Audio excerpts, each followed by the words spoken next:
Means it's time to go. So I'll call this meeting to order it's a regular council meeting for the Delray Oaks City Council. Can I have roll call, please? Councilmember Uy, Present. Councilmember Halleck, Present.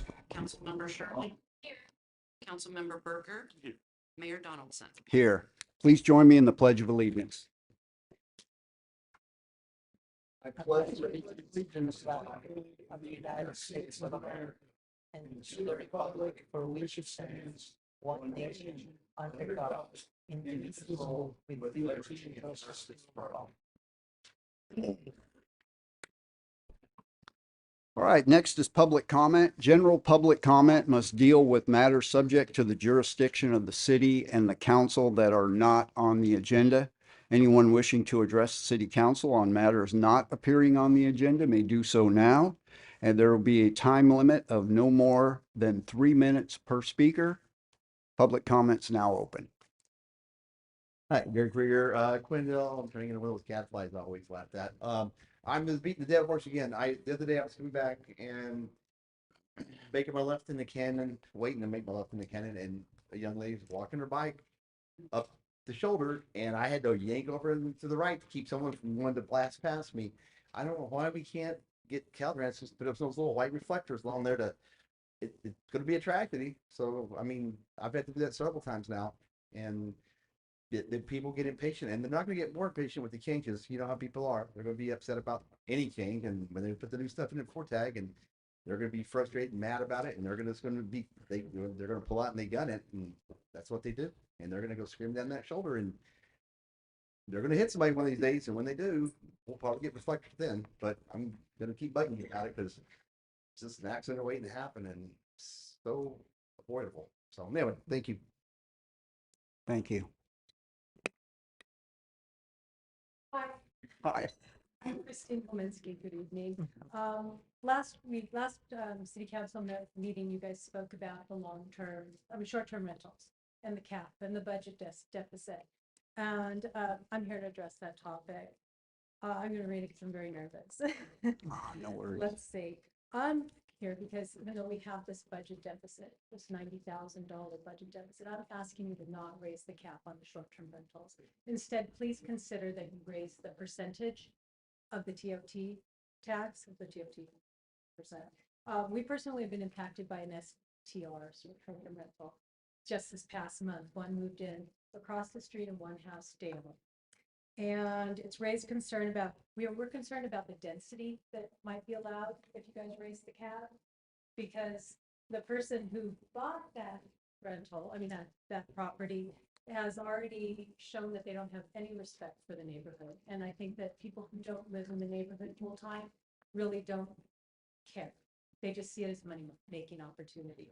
The new short-term rental spent weeks remodeling with construction vehicles blocking our narrow street and with noisy work taking place late into the evening. Our driveway became a convenient turnaround spot, which resulted in one of the short-term rental owners backing into our wall and then just driving away. We had it all on camera. We had to file a police. We're still working on getting restitution on that. Short-term rentals have a nuisance effect on our neighborhood, bringing an influx of transient guests rotating through the neighborhood, increased traffic and parking congestion. We've had to call the police because they were loitering in front of our house, walking up our driveway. There was a late night nuisance complaint because they were drinking outside, having a party. So, does anybody want that in their neighborhood? No, I don't think so. Also, we're worried about the house next door to that short-term rental is now for sale. And that person who owns the short-term rental has her eyes on that, saying, I want to buy that house. I'll buy it for 1.2 million. I'm going to turn it into another short-term rental. Would you guys let another short-term rental move in right next to that short-term rental? What's that going to do to our streets? I know nobody here, none of you want a short-term rental to be your next door neighbor, let alone two. So I'm just asking you to consider your ordinances and the impact that the short-term rentals have on our quaint city of Delray Oaks. We can't make this budget shortfall on the back of our residents here. So I want you to really consider that and raise the taxes on those people. They're making $500 a weeknight on that rental. So, thank you. All right. Thank you, Christie. Oh, close and see. Okay, any other public comment? All right, seeing none, I'll close public comment and move on to item 4, which is our consent agenda. Are there any items that any council member would like to pull from consent? Okay, seeing none. Are there any items that any member of the public would like to pull from consent? Okay, also seeing none, I'll accept a motion. I'll make a motion. Okay, do we have a second? I second. Okay, all in favor? Aye. Right, consent agenda passes. I'll move on to item 5, which is old business, which we have none. New business. First item is to consider the annual AB 2561 staff vacancy report and adopt resolution 2026-20 to comply with government code. And with that, I will open up the public hearing and pass it along to the chief. Thank you, Mayor and members of council. If you've had a chance to review my staff report, it looks remarkably similar to last year's staff report. I'll just touch on where we stand now. So we still have our 2 vacancies that we neither of them we plan on filling. We have a sergeant's position that we don't intend on filling, and then we have a position that we've had since the merger, but we also don't plan on filling. In the report, it does mention 3 vacant positions. We're gonna lose somebody 2 days, unfortunately. And so we're working diligently to get that spot covered as well. But it's easiest for me just to answer questions if you have any. We're basically status quo, other than the fact that we are going to lose a full-time officer here shortly, and we'll be filling that position as soon as possible. So, thank you. Okay, Chief, thank you. I'll start here on the council with Council Member Halleck. Any questions or comments? Thank you, Mayor. No questions really, but mic check, sir. If you could just elaborate for the benefit of the community with the one vacancy or with the vacancies existing, you mentioned no need to fill them at this time. Just give us a general report out on what patrol looks like on any given day, through the day and night, how many officers and how widespread that is between the airport and our city streets. Yeah, absolutely. And thank you for your service, yours and the entire police departments, for keeping us safe. Thanks, sir. Full staffing that we need to cover each shift throughout an entire week with the department is 8 people. So we have 2 people that work per shift, both in the daytime and the nighttime. And one of those persons during the daytime and nighttime is dedicated as the airport officer. One of them is dedicated as our officer. Since we do split our staffing cost with the airport. So that would be considered fully staffed. We don't have a great need for more than that. We could defer some overtime if we did have more people, possibly. But in terms of just our needs, we do need the 8 plus me in order to make this thing functional. Thank you, Chief Berkman. All right, Councilmember Sherrill. Thank you. Berkman, that vacancy that we're gonna have days. I'm assuming we don't pull from our reserves. Those are people who want to be on reserves. Is there anything we're doing special for that? So we will pull from reserves, but you're right, many of our reserves either have other jobs or they're retired law enforcement already. But we do have, a reserve or two who is looking to get into full-time law enforcement and we also are always on the lookout for that next person. It's an interesting city to work in. You need the right kind of person. You want to make sure you get the right kind of person. Because we don't need, we need a self-motivated person and a person who's all about the community. And we'll wait until we find it. But I think we got a couple good ones coming our way. We knock on wood, no promises, but we'll see how it goes. Good to hear. Good job.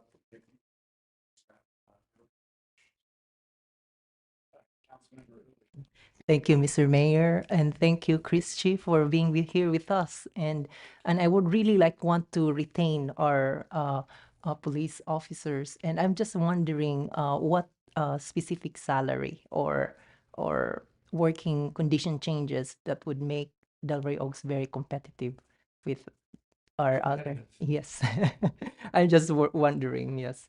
I want to be real with you. Mhm. We will never be competitive on retirement. We're 2% at 55 agency, which doesn't exist anywhere else. Not many places. Certainly not in Monterey County. Our salary is probably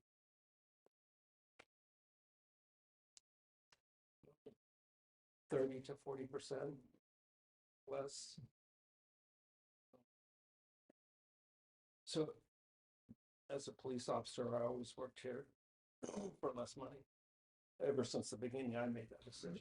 I could have gone somewhere else. So there are people like me that fell in love with small town policing that will absolutely come here and be happy. Now there is that breaking point.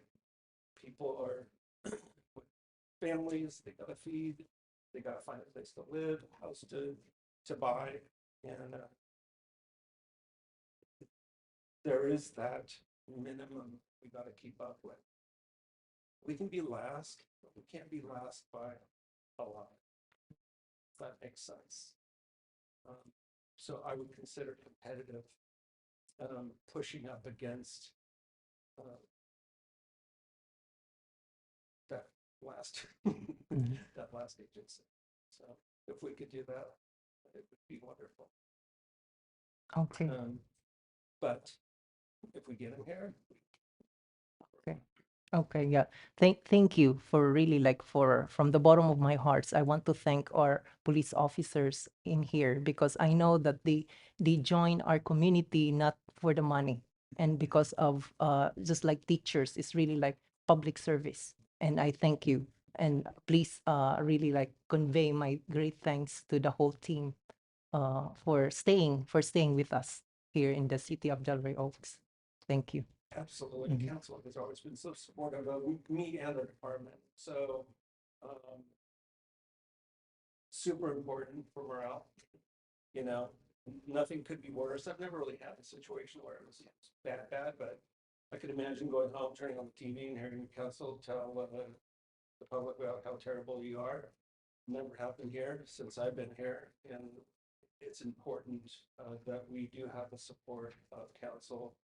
You know, it costs a lot to have a police department. Ask you often for more stuff, more things, more money. But we feel blessed. Thank you. Thank you. Thank you, Mr. Mayor. City manager. Thank you, Mayor. So Chief, maybe you can talk a little bit about some of the retention programs that we do, some of the reasons that people do want to stay here in terms of the additional training that we provide, the opportunities that they get here sooner than they would at other agencies, that type of thing. Absolutely. So a small department means that you get to do everything. If somebody in the room, we're a very, very large department where you can literally do one specific thing in your entire career. Here isn't like that. So young officers They want to get into investigations and solve crimes. It's a place where you can do that immediately. We have the airport, which is a whole different animal. Folks love working over at the airport. We're the only ones in Monterey County that have that opportunity for people to work at an airport. It's different from anything else that others see. We will send you to training. Absolutely. We see it as it's a key to building a better officer and to keep an officer. I will spend money on training, much money as you'll give me, to send folks to training. It's always a benefit. We as a little family, police department, we see the best of each other, the worst of each other. We have a department where you can speak your mind. We hold each other accountable. You know, including myself. We hug each other, love each other, like we should.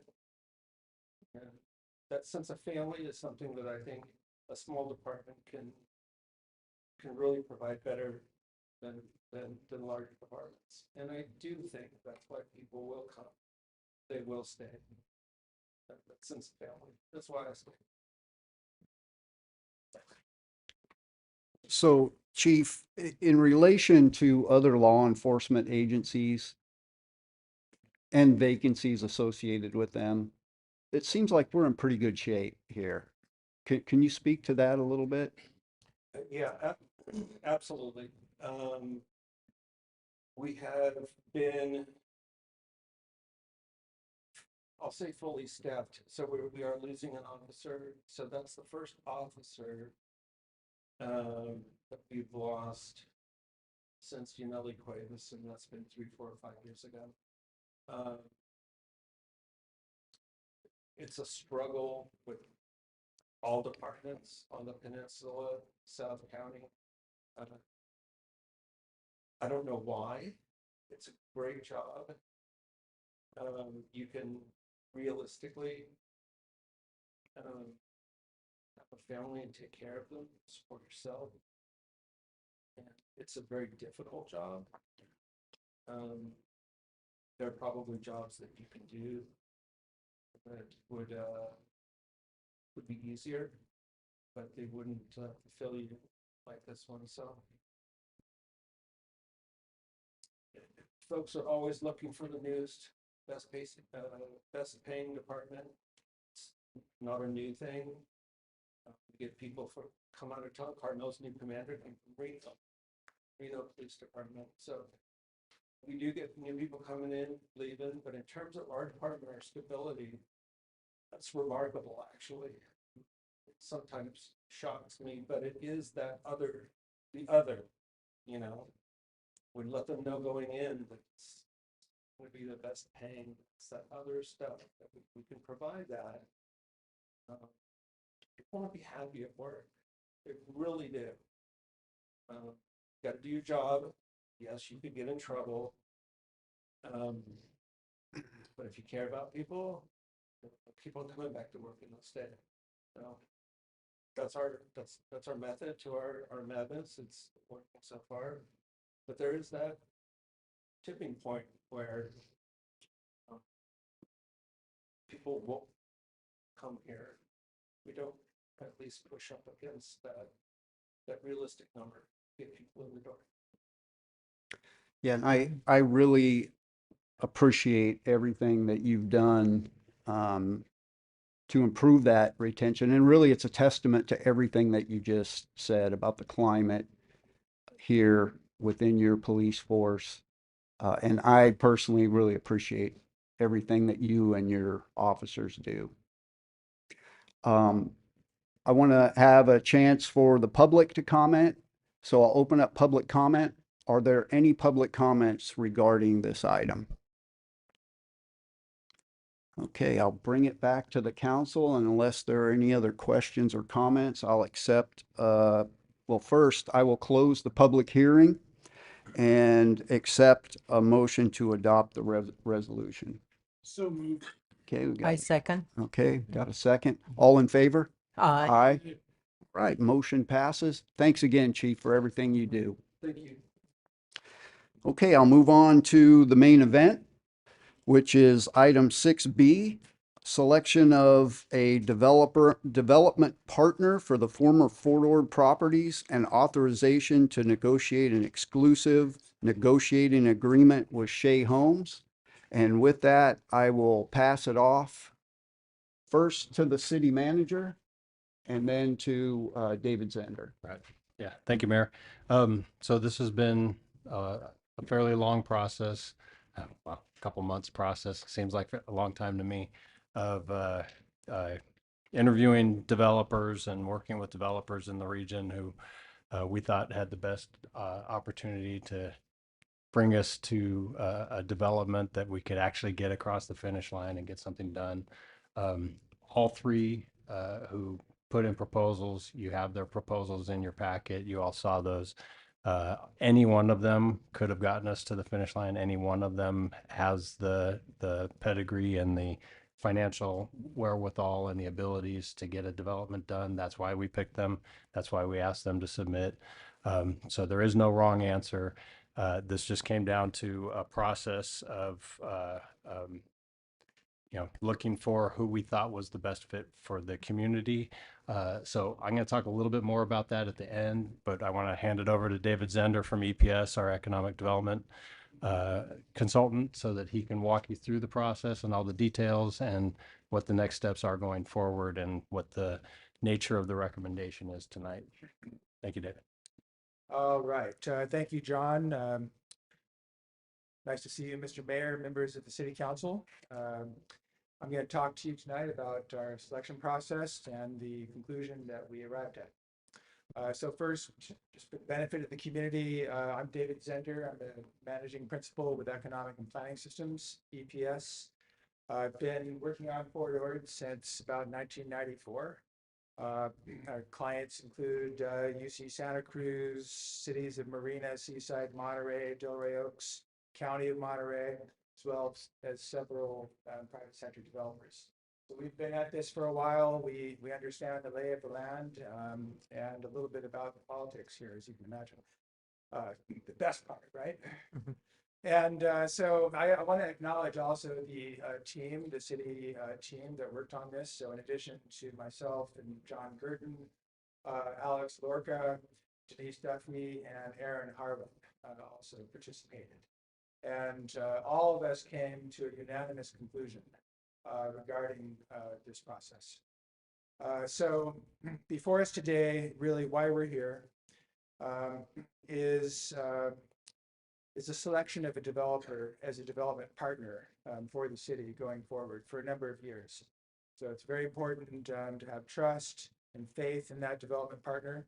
And so we're going to take you through some of the ingredients of our process and how we came to the conclusion that we did. We had three entities submit interest in the project on our request. All three were pre-vetted, all have status as industry leaders, and all have experience on Fort Ord and have made their mark both on Fort Ord and elsewhere. So we're dealing with three fully competent, fully excellent developers, any one of which could handle this assignment. So really the factor that we're looking for here is which one is the best partner for the city, plain and simple. The three were IL, which is a partnership, a JV between Integral and Lennar. IL has an option on the Craniac parcel, which is two parcels, one on each side of the main Fort Ord parcel, including one to the west that fronts General Jim Moore Boulevard. And IL is represented by Vince Fletcher. Shea Homes is a developer of the Dunes, a very successful mixed-use community that I think we're all aware of. They've also worked on Hamilton, Tracy Hills, Bay Meadows, and a number of other major Bay Area projects. extremely well-regarded, well-known company, privately owned, and they're represented by Don Hofer. And then the third entrant was Urban Mix, represented by Keith McCoy. Keith was one of the partners that did the East Garrison project, and he's still involved in that. He's also working on a number of other projects around, including some work on Alameda Point, and also worked on Hamilton Field at one point. Each is a noted industry leader, as I mentioned. A few notes is IL really brought a lot of site knowledge, direct kind of knowledge of the Craniac parcel and how it butts to the city's Fort Ord parcel. Shea was really the most active locally of the three, having done the dunes, and that is started with a major commercial element and then went to residential and is effectively a complete community. And third is the Urban Mix was, an interesting submittal that brought something entirely different to the city. So the first two were very conventional and addressed all of the city's interests. Urban Mix took a different approach, and they brought a very interesting and exciting idea to the city. And that was effectively a surf park as a town center is their proposal. And they really anchored their proposal with this idea, and then made that, and they brought in a partner that was dedicated to that idea. And pretty much that was the focus of their proposal. So really what we were left with is a very interesting, provocative, exciting proposal by Urban Mix. It was a little bit more than we were looking for at this stage, because it's important to recognize we're not looking for decisions on land use right now. We're looking for decisions on approach, your approach to financing, your approach to working with the community, the approach to working with the city as a partner. So it's all about approach. And so given that, we felt that the attention on the surf park as a town center anchor was very interesting and very creative, but a little premature. And the fact that Urban Mix didn't address in detail some of the very important other questions in the same way that IL and Shea did, sort of rendered them out of the picture. They were third place, a distant third. So that left us with really IL and Shea as two very thorough, very high quality responses in every aspect. Okay, so then we went through this process. Before I go into that, I want to just highlight, and if you can back it up to the first highlighted section under the background. Yeah. And this was, I won't take the credit for this. This is actually John Girton's language, and it says, the city has consistently recognized that future development of these properties must balance fiscal sustainability, market realities, environmental stewardship, and community character. The city's objective is to establish a development partnership capable of delivering a high-quality mixed-use community while ensuring that future public service obligations remain financially sustainable. So hearing the discussion from the chief makes it really, drives home how important it is that all of your public safety and other services are funded in the future. So if you think about what constitutes Del Rio, it's largely a residential community. The homes are a bit on the older side, developed several decades ago. And we have Prop 13, as we all know. And Prop 13 caps our property tax revenue at a maximum of 2% per annum. So you can easily imagine that city costs are going to go up more than 2% over time. So that means those lines are going to cross at some point. And so something needs to be done to acknowledge and sort of be on top of the fiscal future. We need to make sure that the city is not left in a fiscal deficit, and we need a sustainable, positive fiscal balance in perpetuity. So that is a really important reason to do the project. And it's an important reason to think about the land use mix within the project. That means entertaining the idea of the town center, That means entertaining the idea of other industrial or commercial uses, all to get the mix right so that you're set up in perpetuity to have positive fiscal balance going forward.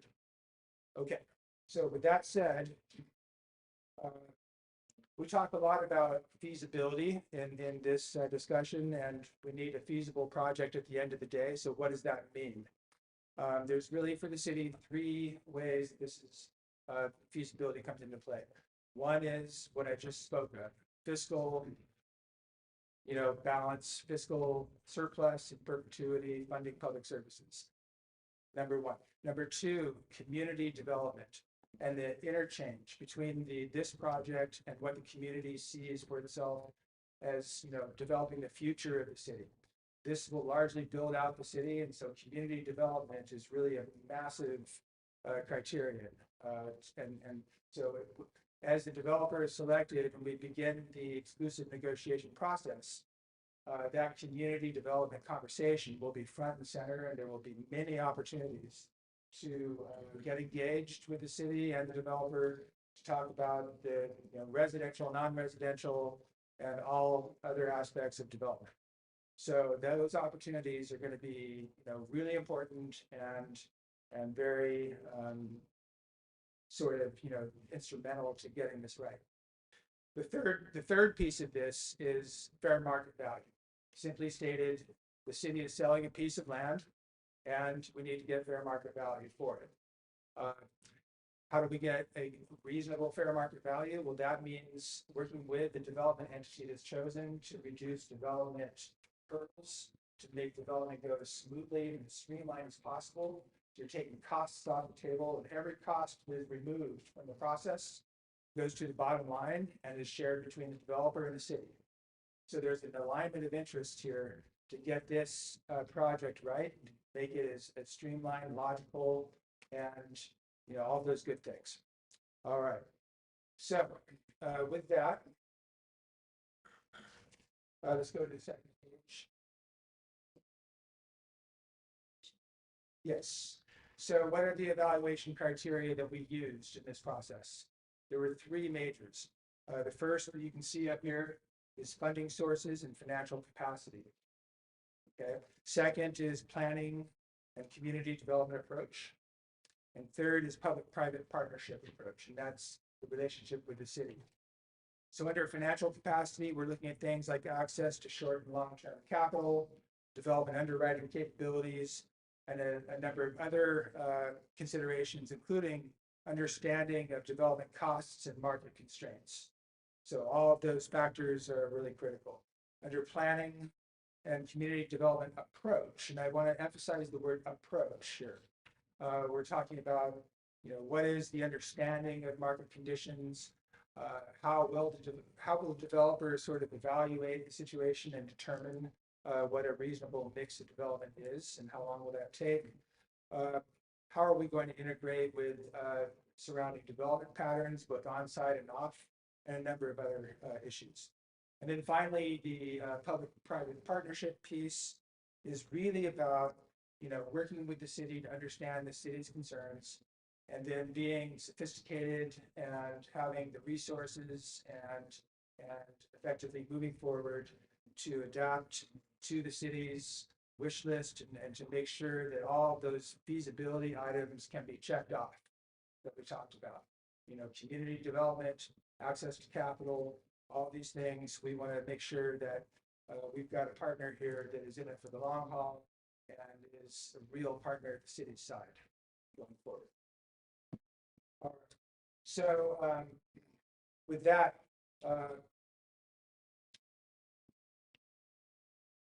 let's go to the next page. So as we looked at the 3 entrants, on top on the screen, you can see IL Housing Solutions.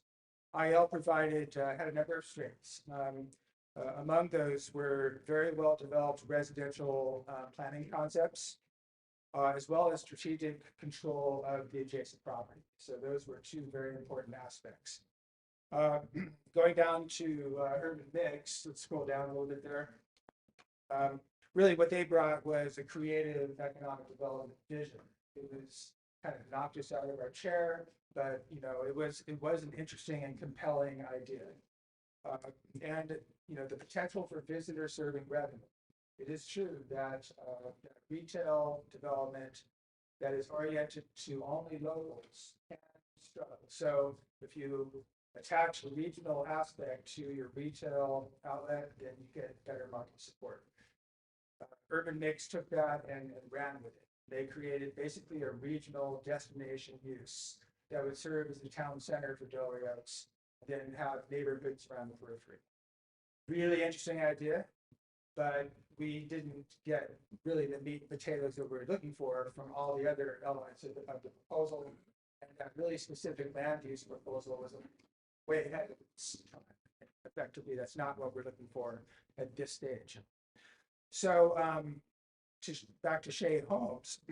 Shea really submitted a comprehensive response, demonstrated a strong understanding of the physical and financial realities of the project.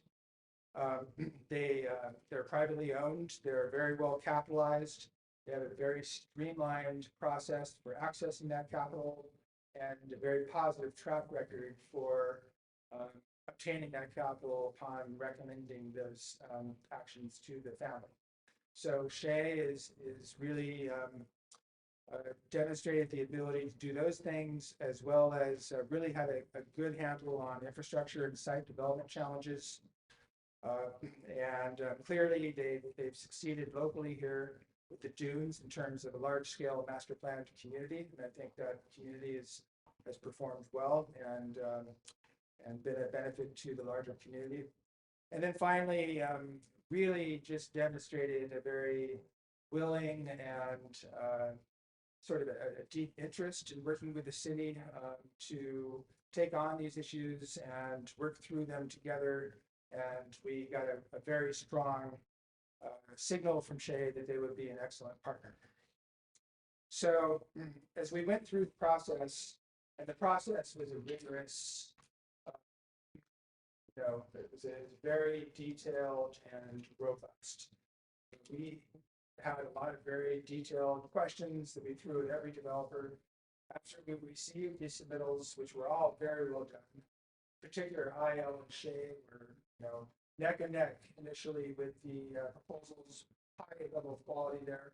And it was through the process of going through and having follow-up interviews and really working through those questions that we came to the decision that Shea Communities best represented the character and the qualities that the city was looking for as a partner. So you can go down to the final. Yes, you're there already. Thank you. We thought Shea presented the most detailed and technically informed proposal.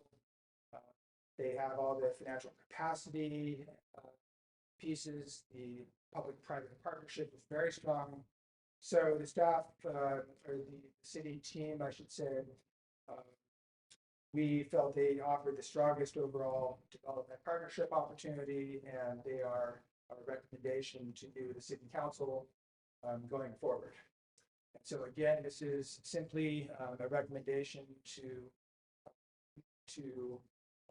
go into an exclusive right to negotiate with Shea, which would basically lay the groundwork for the negotiation of a development disposition agreement that would specify all the key deal points of the project. So those are our recommendations, and I'm very much looking forward to your discussion tonight. All right. Thank you so much for your presentation. Before I go to the council, city manager, would you like to add anything? Yeah, so David just took you through this whole journey that we've been on in a very succinct way. Thank you, David. This was a very detailed process, and your development team has decades and decades and decades of experience and have gone through this process and worked through these kinds of deals before with developers and have run up against the kinds of problems that you get when you go into development, how you hold developers' feet to the fire, all those fun things, how you get what you want out of what a community wants out of a development. So we asked a lot of really detailed questions, and specifically Alex and David and Denise and Aaron really grilled the developers on prior projects. How do you adjust to this? How do you deal with this? And educating them on this community and what this community's expectations are, and how are you going to work with this community. And so they all were great. They all gave really good answers and were great. But Shay, I think, came out really hands down as the opportunity. I would like to point out that we also included Lane Long, the city manager from Marina, in the interview process. He's got 15 years of experience with development on the former Fort Ord, and so he's seen it all in terms of Fort Ord development.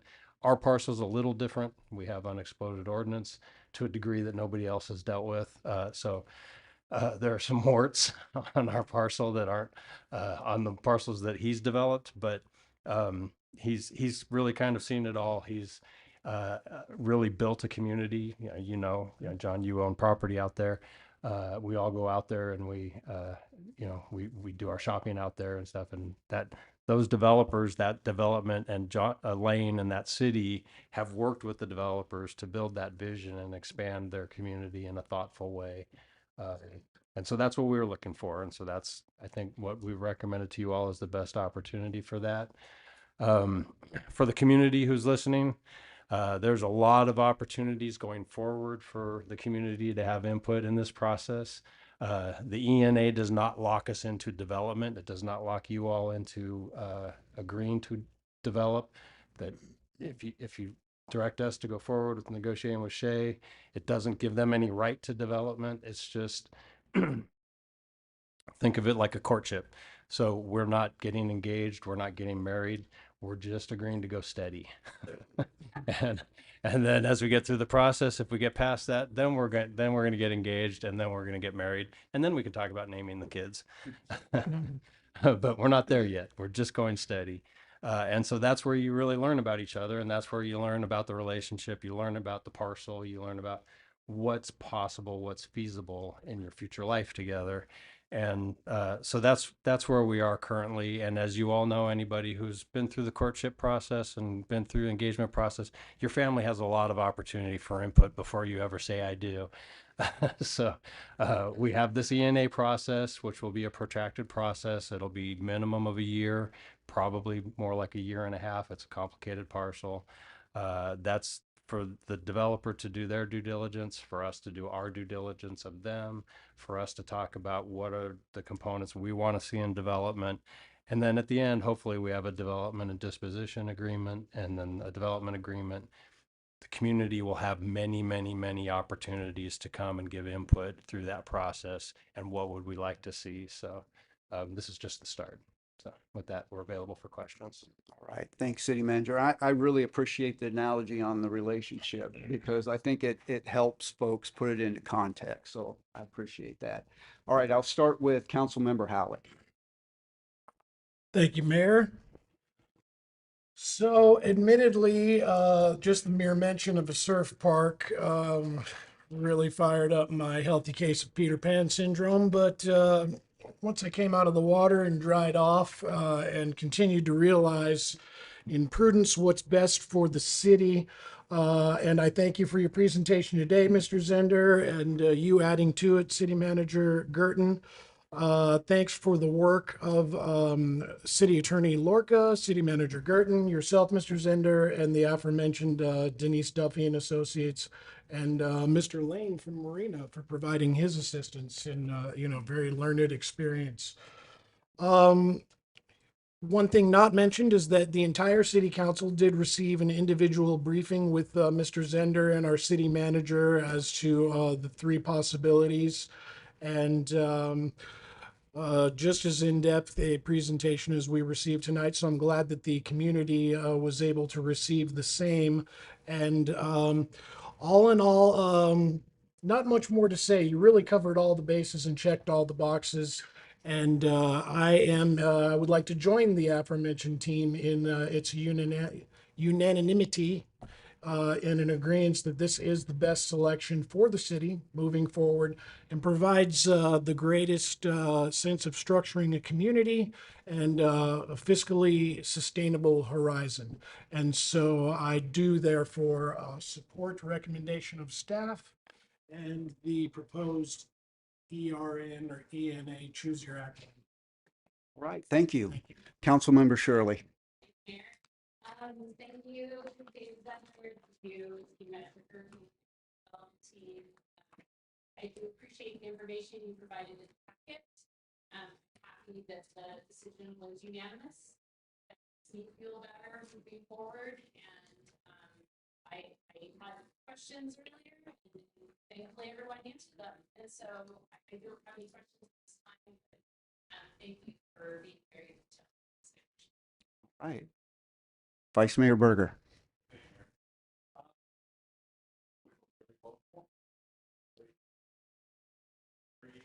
Excellent candidates. Three different proposals. So I got one side of it. Feel that giant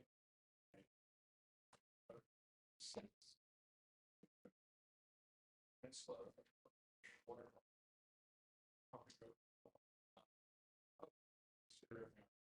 Water. So, I appreciate the staff's diligence. Staff here.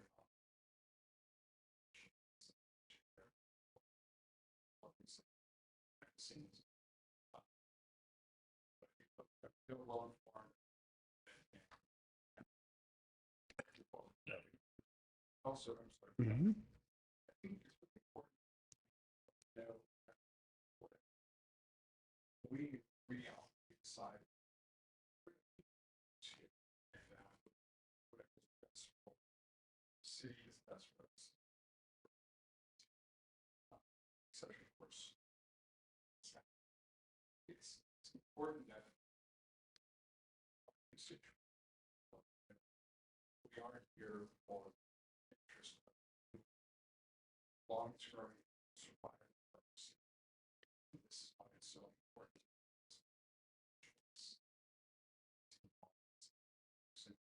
You heard us talk about before. Last, you see that we really don't have option. You know, I think space there. Hope I'm seeing something. This is what we do. So, yeah, great. Right. Thank you. Councilmember Uli. Thank you, Mr. Mayor, and thank you for the staff and the economic development team of the City of Delray Oaks. I'm so proud of the report that you have provided us, and I'm really very excited that we're moving forward on this development. But I'm also so much interested and excited about the courtship. So, my only question would be, uh, as a public, as a community, as a city of Delray Oaks, what are we gonna be looking forward in this courtship in this 1 year, or what will be activities that we're gonna be able to expect? Yeah, that's all. That's my only question. Thank you so much. Yeah. Sure, I can answer that, but I think David can probably. It's in the staff report. Gives you a breakout of the components that go into an ENA, but David's actually negotiated a lot of these, so I'm going to let him. Nice. Sure, Okay. yeah, I'll touch on that just a bit. And John did a great job to kind of itemize what goes into an ENA. But some of the really important things, kind of starting with project vision, right? What do they see as sort of the market, opportunities, and then how does that relate to how the city sees the completion of itself? Where do those, overlap? Where's the overlap in that Venn diagram? And I think that's sort of, the area to focus on initially is like, where do we have the alignment of interest that I was talking about? And I do think there will be significant alignment right out of the chute. And so that project vision then gets translated to a development program over time. And then we'll have to move from there to really understand, what elements of the program are strong versus those which are, need are maybe not as strong.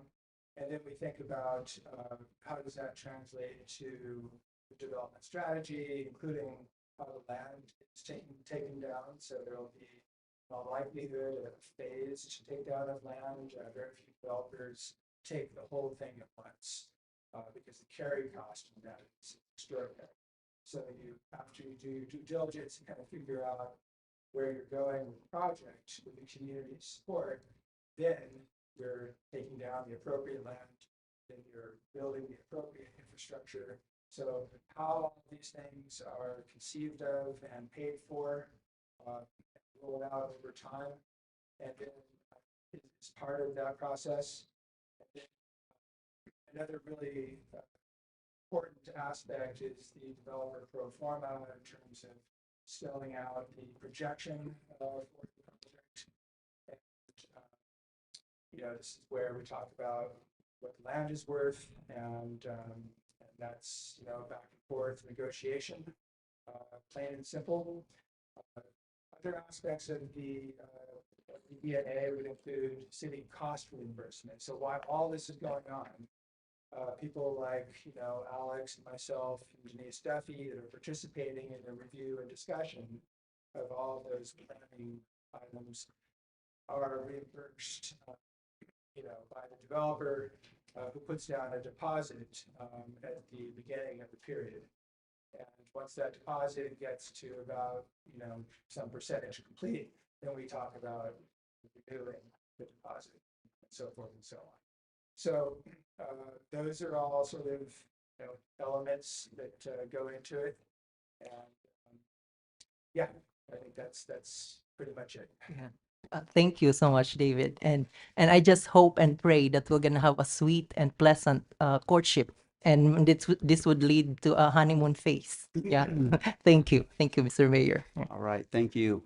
I also echo the comments from my fellow council members. I really appreciate all the hard work that's been done on this, and most importantly, the detailed analysis that's been done. No doubt it's very exciting. And as mentioned, we have industry leaders. Any of the three could work well with us, but looking for that best partner, I'm glad there was a focus on that, because it's going to be a long haul, and we're going to need someone there with us that we can work with for the long haul.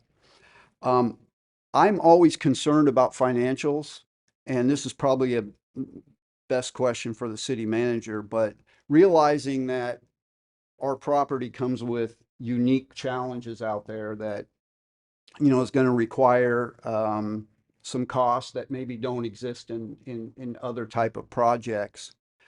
I guess I'm looking at financial strength as it relates to that, and also, and this is specifically for Shea, their ability to withstand an economic downturn. Well, I can't really speak for them on their financials. When we talked to them, when we talked to the developers, we were looking more at, as things come up and project wise, what's your ability, what's your relationship, because the development team aren't necessarily the decision makers in their given organizations. They all have to go back and ask for funding. They have to go back to their development teams. Just like we're doing from staff level, and make the case to the finance guys and to the C-suite guys on why they want to keep paying money into a project, and what's the payout going to be at the end of the day. And so our focus was more on what is that relationship, and what is the financial. We already understood that all three of the developers that we selected, one of the criteria that we selected them for was that we knew from their background, from their reputation, from the projects that they've done, and who either their partners were or who their company was, that they have the financial wherewithal to do major projects like this, and not just infill projects like a previous developer. So they have demonstrated capabilities and demonstrated abilities. You know, we didn't go in and audit their books to make sure, but you know, their progress and their projects speak for themselves. We were focused more on what is their relationship and do they go through multi-channels in order to get funding decisions? Are there silos within the organization that they have to overcome, or is it just a quick, streamlined process? And with with the Shea organization, it's a family-owned organization, and so the decision making, at least from our perspective and from the answers we got, is pretty streamlined because it goes up and down pretty quickly, and the team leaders here and the decision makers have a direct line to the decision makers when it comes to the funding. Um, all three of them have the capability to do that. It was just slight differences in their ability to move money and get money within the organization with the least amount of hurdles to jump over. But all three of them definitely more than capable to get this project done. Okay, I appreciate that.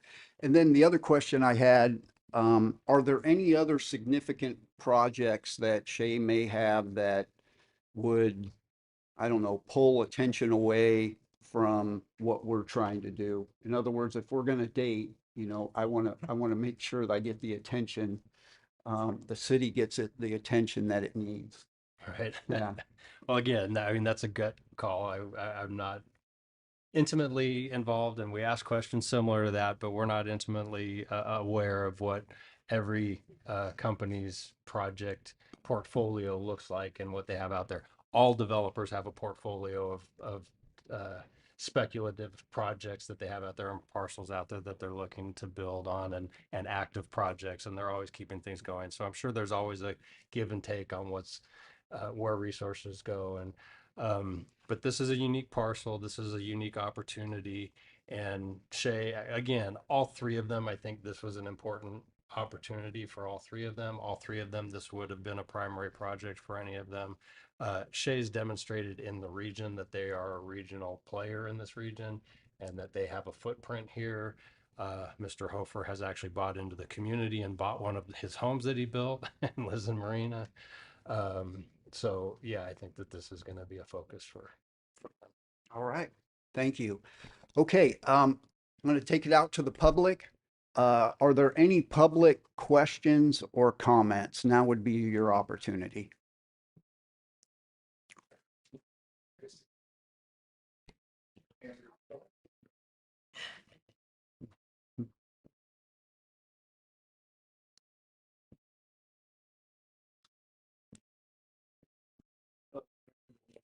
Los Casinos.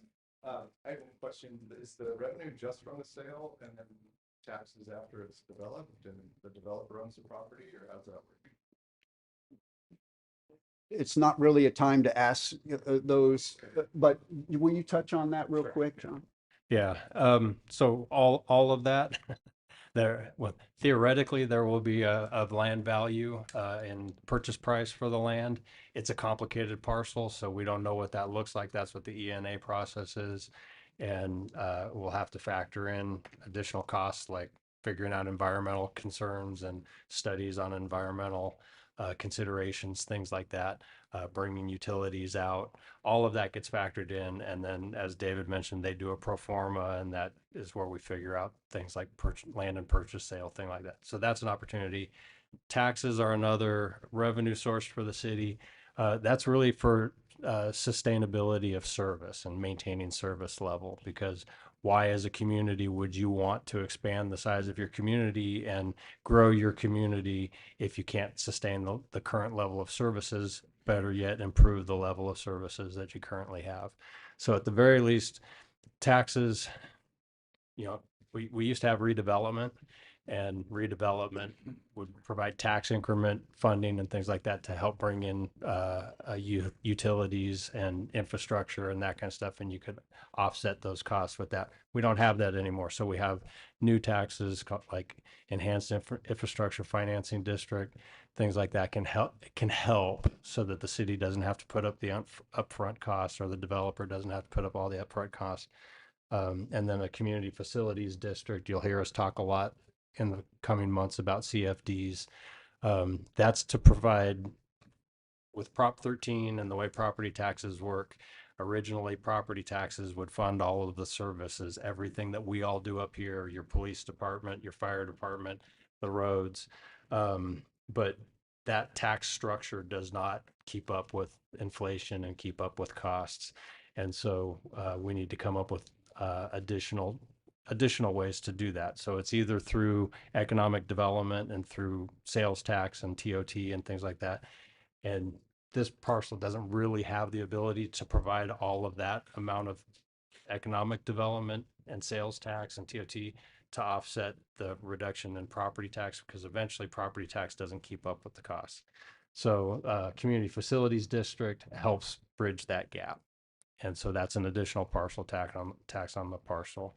That's just to help provide the additional services and maintain services like policing and fire and roads and parks, and to keep those services going. For your community, and what you will hear me harp on going forward, is additional revenue, because our revenue streams are too narrow. You guys have heard me talk about this over and over and over again, till I'm blue in the face. You've heard this a lot. The council is well aware of this. The community, I think, is well aware of this. You all have passed parcel taxes in the past to keep your police department. We would like to prevent that from having to happen again in the future. So I'm always going to be looking towards future fiscal sustainability for your community. And future fiscal sustainability comes from broadening our revenue sources, not just growing our revenue sources, but broadening them so that we can overcome economic downturns a little bit better. And our best opportunities for that are realistically a hotel or a car dealership. Car dealership is not realistic here. So hotel, I want a hotel for your city because that's going to be the best option for broadening with this development, for broadening our fiscal sustainability. But as David mentioned, that surf park was interesting. It was, as a former surfer, I was really excited about it too. I was going to take Jeremy out and and shred him, but but yeah, it just was a bridge too far, I think, in terms of what we can do for this community. But no, as far as I'm concerned, no idea is off the table if it's going to expand our tax base, and so not just taxes on the property, but future sales tax. So sorry, that was a long-winded No, explanation. thank you for that. It's good information. Okay, any other public comment? Yeah, sure. Gary again, Quindle. So I will take a little bit of exception with John's analogy about the courtship and family input. My wife and I got married at the courthouse. We told our families the night before. In this case, it worked out. We've been married happily 38 years almost. Well, 38 years in about a month. So it works out, but I don't think that's how we want to do the development. So I just wanted to come up and just, again, we've had issues in the past with communication, transparency. We're saying all the right stuff.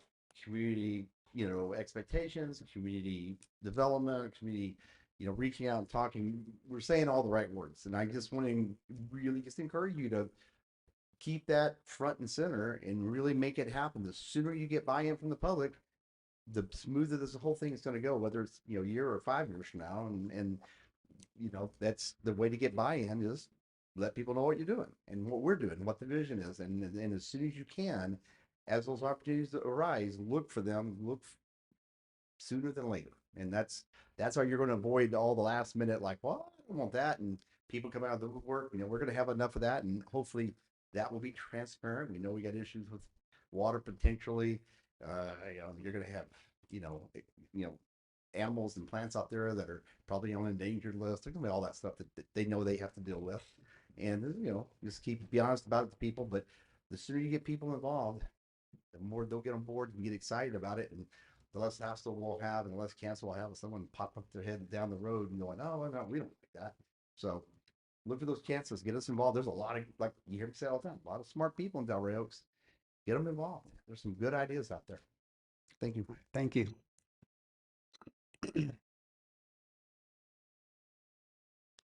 Okay, any other public comment?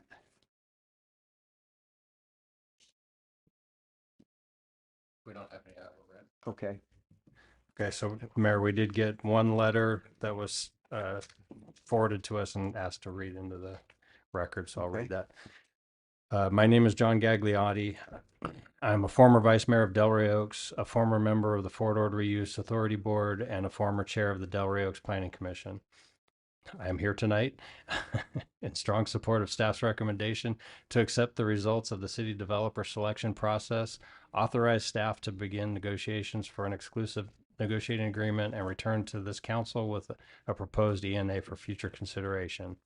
I must acknowledge that I cannot qualify the results of the developer selection process, but I trust our professional staff and their consultants approach this responsibility with the best interests of Delray Oaks in mind and selected the developer they believe is best positioned to help achieve the city's long-term objectives. Tonight's action is not an approval of a development project. It is not an approval of a development agreement. It is not an approval of final terms and conditions. It is simply authorization to begin negotiations and gather the information necessary for future decision-making. In other words, this is a gate opening decision, not a gate closing decision. For decades, Delray Oaks has discussed the future of its inherited developable land. For decades, opportunities have come and gone while the city deferred difficult decisions. Had this process begun years ago, our fiscal position today might look very different. The reality is that Delray Oaks now faces challenges that require leadership, vision, and action. The city's long-term fiscal stability depends upon expanding its economic foundation. At the same time, our region faces a severe housing shortage unlike anything we have experienced before. The need for workforce housing, multifamily housing, I'm going to skip this so that I can honor the 3 minutes. Unfortunately, there were times in the past when the outside interest with no real stake in Delray Oaks influenced local decision-making. Well-intentioned leaders were persuaded that stopping growth was the most equitable path forward, yet the unintended consequences of those decisions was often the exact opposite. Restricting opportunities for housing and economic growth contributed to the very inequities many sought to prevent. We cannot change the past, but we can learn from it. This council has an opportunity to demonstrate the leadership necessary to correct those missteps and position Delray Oaks for a stronger future. As negotiations move forward, I would encourage the city to clearly communicate its expectations from the outset. While I recognize the ENA is not the document that establishes the final terms of the development agreement, I believe it should express the city's expectations that any future definitive agreements include meaningful performance guarantees backed by liquidated damages, as well as the formation of a community facilities district to ensure that infrastructure and public service obligations are responsibly funded. Those protections will help safeguard the interests of both current and future residents while ensuring accountability throughout the development process. Tonight's decision is about moving forward.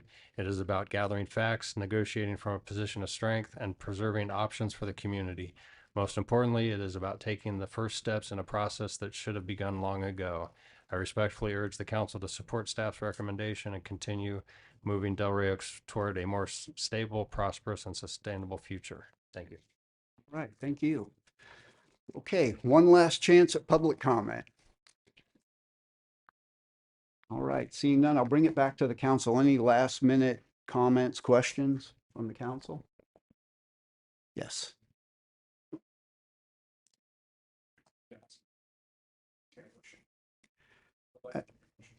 Absolutely. If there are no other questions or comments. I would like to make a motion to turn to a Shea Homes. I think see appreciate this, and I really like that they mentioned consolidation.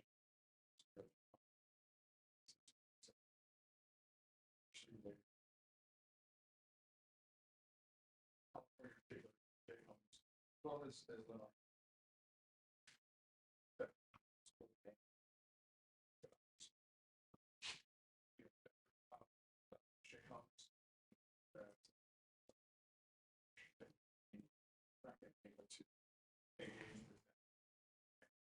Okay, do I have a second? Second. All right, we have a second. All in favor? Aye. Okay, motion passes. I'll move on to the next item. Staff reports and correspondence are in the packet. We have one closed session item, and it's a conference with legal counsel on existing litigation, the California Native Plant Society versus Fort Ord Reuse Authority, Superior Court of State of California, County of Monterey, and the case is 20 CV001529. And there are attachments in the packet. But first, are there any public comments related to this closed session item?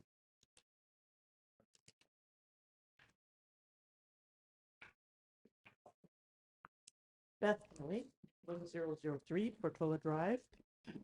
After all these years, I don't really remember the context, but when we moved here nearly 50 years ago, a police chief at the time said that sometimes it's better to enforce the spirit of the law rather than the letter of the law. And I can't help thinking that this might be the case with this native plant preserve. It seems like some incomplete legal sentence has left the city in an awkward spot. It's a spot that's giving Delray Oaks an unnecessary black eye. Because clearly the spirit of the agreement would allow the removal of invasive plants. I say we end this dispute, do the right thing, let the Native Plant Society remove the invasive plants and manage the property. Thank you, Beth. Hi, Nikki Netta, representing CMPS. Back in 2020, the California Native Plant Society sued the city and now defunct Fort Ord Reuse Authority to block the construction of a road through the middle of a protected plant reserve that's on city property. This plant reserve was protected as a CEQA mitigation in 1999 and should have been conserved in perpetuity by the city of Delray Oaks without CMPS having to litigate to uphold the CEQA mitigations. After 2 years of structured mediation, CMPS and the city signed a settlement agreement. That was 3 years ago. It's in your packet. Since then, CMPS has spoken to city council, the mayor, and the city manager on several occasions about removing weeds from the city's habitat reserve. Our settlement agreement specifies that the city must conserve the ecological integrity of the reserve. The agreement also stipulates that no vegetation will be removed. It was our intent, and very clearly the intent of the settlement agreement, to prevent native vegetation from being removed, not weedy invasives that threaten the ecological integrity of the plant community there. CMPS has offered many times to voluntarily remove invasive weeds. We were put off by the city manager. We had our mediator, Chris Campbell, reach out to city council. And what he said was, we're just waiting for an indemnity agreement. We provided a draft indemnity agreement and heard nothing back. We have voluntarily offered to indemnify all CMPS volunteers who step onto city property to voluntarily pull weeds from the habitat reserve. The weed concentration is not a big area. Both the city manager and the city and the mayor have communicated to CMPS that the settlement agreement cannot be altered and that the indemnity agreement cannot be adopted without the public agreeing. You are elected to represent the public. You can make a decision to let volunteers weed your property. Please find a common sense solution to this simple issue, which has really cost the city a lot in attorney fees. It's been frustrating for us and seems a little ridiculous. It's not constructive, it's not collaborative to deny a volunteer group access to perform conservation activities, particularly when they offer indemnification. As the letter in your packet notes, the city is not obligated to manage your property at the Habitat Reserve. But by refusing to allow CMPS, I'm almost done, but by refusing to allow CMPS to help you conserve the ecological resources there, the ecological habitat, you are taking an action that compromises the reserve. So by taking no action, you are taking an action. Thank you, and thanks for the extra moment. Thank you. Hi, Teresa Vecchione, Sausalito Avenue. You guys, this has gotten silly. It's gotten to the point of being ridiculous. I know that Seaside Birdspeak is not a pretty plant. I used to look at it better. Have that in my favor. Can't say that about Seaside Birdspeak, but it's irrelevant. It's just like the knee bone and the thigh bone are connected. We don't understand the relevance of one plant to the whole ecosystem. In your talk about the development, you mentioned stewardship. Where is the stewardship for this plant, for this CNPS land that Delray Oaks has? Just get off your duffs, do the right thing. Enough is enough. Thank you. Thank you.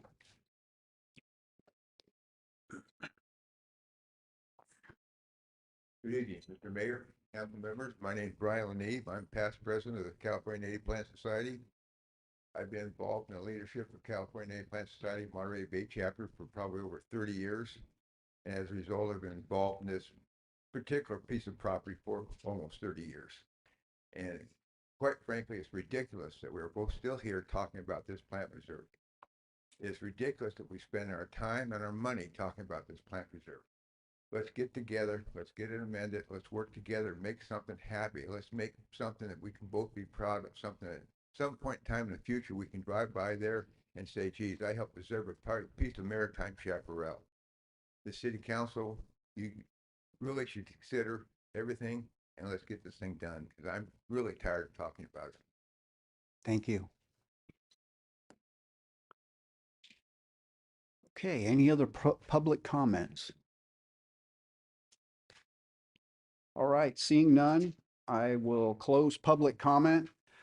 Next item is our next meeting, which will be August 25th. We do not have a meeting scheduled for July, but we do plan on having a State of the City presentation at the end of July sometime. So that information will be forthcoming. Okay, so with that, we will adjourn to closed session.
We're good. Okay. We are reconvening from closed session. I'll turn it over to the city attorney. Thank you, Mayor. With respect to the one item on closed session, an update was provided to council. Council directed staff as far as the path forward, but no reportable action was taken. All right. Thank you. Our next council meeting is August 25th at 6 p.m. and we're adjourned.